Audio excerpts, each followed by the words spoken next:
Alam niyo ba na magkaaway na ngayon si Romualdez at ang Malacanang? Alam niyo ba na ikinanta na ni Romualdez ang katiwalaan ng Malacanang tungkol sa flood control project? O ghost project kasi hindi naman talaga nag-i-exist. Wala naman talagang project dahil hinati-hati nila ang pera na trilyon ang halaga. Alam niyo ba na trilyon ang halaga ng kanilang mga ninakaw? Alam niyo ba na nag-confess na si Romualdez dahil nalaman niya na siya ang ipapain ng Malacanang? Alam niyo ba na trinaidor ng Malacanang si Martin Romualdez kaya ngayon siya ay nagsasalita? Alam niyo ba na hiniling ni Martin Romualdez na makaalis ng bansa para magpagamot ng kanyang sakit pero hindi siya pinayayagan ng ombudsman o ni Rimulya? Alam niyo ba na sabi ni Rimulya sa kanya huwag siyang umalis baka tumakas siya at hindi na siya bumalik? Alam niyo ba ang totoo kung bakit ayaw siya patakasin ni Rimulya dahil siya ang gagawing pain sa kanilang ginawang anomalya o pagnanakaw sa budget ng flood control na hindi naman talaga nag-i-exist kaya tinawag ito na ghost project? Alam niyo ba na hindi naman talaga totoo na nahuli si Saldico, gawa-gawa lamang ito ng Malacanang na sila mismo ang gumagawa ng fake news? Alam niyo ba kung bakit nasabi na hindi nahuli talaga si Saldico dahil si Saldico ngayon ay nakikipag-ugnayan na kay Harry Roque? Alam niyo ba na sa Blue Up post ni Harry Roque, sinabi niya na hindi naman talaga totoong nahuli si Saldico dahil si Saldico mismo nagsabi sa kanya na hindi siya hinuli, na fake news lamang ito ng Malacanang. Alam niyo ba na hindi talagang nataishi na talaga si BBM at ang gumaganap ngayon na presidente ay ang anak niya na si Sandro?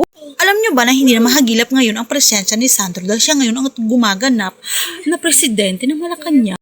Dahil nga, alam niyo ba, taishi na nga si BBM at aklo niya lamang niya ang nakikita ninyo. Alam niyo ba na meron siyang pinsa na kamukhang kamukha niya at pinaritoke nila ito at naging lalong kamukha niya ito kaya ngayon ang nakikita ninyo ay clone na lamang niya.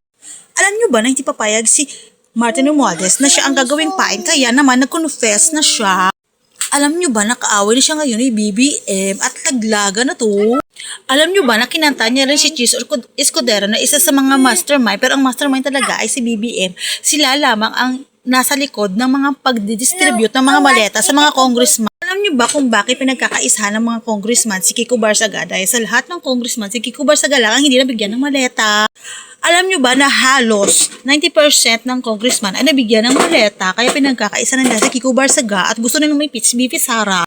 Alam niyo ba na yun ang dahilan kung bakit takot sila kay BP Sara dahil ikukulong silang lahat dahil mga crocs or mga buaya sila. Alam niyo ba na sina Dilima at iba pang mga politiko ay nagbubuk na ngayon papuntang Siberia dahil tatakas na sila? Dahil alam niyo ba na si BP Sara ay magiging presidente na ngayong 2026 at mangyayari yan? Alam niyo ba na nagkakalaglaga na sila kaya malapit nang maging presidente si BP Sara ngayong taong 2026? Alam niyo ba na si Saldico ang unang nag-confess ng kanilang katiwali? Alam niyo bang ang sumunod na nag-confess ay si Martin Romualdez? At alam niyo ba ang ikatatlong magko-confess ay walang iba kundi si Chis Escudero kaya aabangan natin niya. Alam niyo ba na kailangan niyo kong i-follow para malaman niyo ang chismisan sa politika? Kaya anong pang ginagawa niyo? Follow na! Alam nyo ba, ha? Kung hindi pa, pues ngayon, alam nyo na.